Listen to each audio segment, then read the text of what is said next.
2026 FIFA বিশ্বকাপের knockout পর্বে বর্তমান বিশ্ব চ্যাম্পিয়ন আর্জেন্টিনার সামনে অপেক্ষা করছে ভিন্ন এক ধরনের এক পরীক্ষা।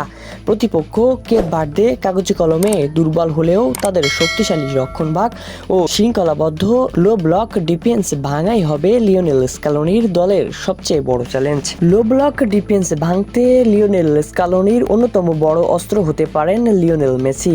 মাঝ মাঠে নেমে এসে খেলা তৈরি করা, দুই লাইনের মাঝে ফাঁকা জায়গা খুঁজে নেওয়া এবং সতীর্থদের জন্য সুযোগ সৃষ্টি করার দায়িত্ব থাকবে তার কাঁধে। মেসির পাশাপাশি Enzo Fernandez, Alexis MacAllister, Thiago আলমাদার দ্রুত পাস আদান প্রদান এবং ছোট ছোট কম্বিনেশন কেপ ভার্দের জমাট রক্ষণ ভাঙতে গুরুত্বপূর্ণ ভূমিকা রাখতে পারে। এক প্রান্ত থেকে অন্য প্রান্তে দ্রুত বল বদলও আর্জেন্টিনার কৌশলের অংশ হতে পারে। যেহেতু এটা নকআউটের ম্যাচ, হারলেই বিদায়। বিজয়ী দল শেষ 16 রাউন্ড অস্ট্রেলিয়া বা মিশরের ম্যাচের বিজয়ীর সাথে মুখোমুখি হবে। গ্রুপ পর্বে 3 ম্যাচে জয় পেয়ে দুর্দান্ত ফর্মে রয়েছে আর্জেন্টিনা। লিওনেল স্ক্যালোনি এই ম্যাচে মেসিকে শুরুর একাদশে ফেরানোর পরিকল্পনা করছেন।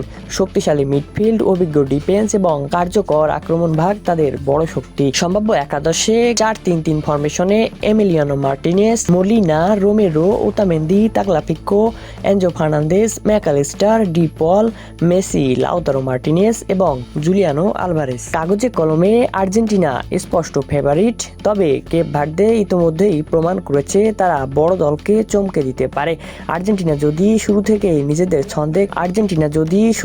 নিজেদের ছন্দে খেলতে পারে তাহলে জয়ের সম্ভাবনাই বেশি। খেলাটি যে কোনো ধরনের সামাজিক যোগাযোগ মাধ্যমে আপনারা দেখতে পারবেন। আর্জেন্টিনা 2-0 গোলে কেপ ভার্দের সাথে জেতার সম্ভাবনাই বেশি।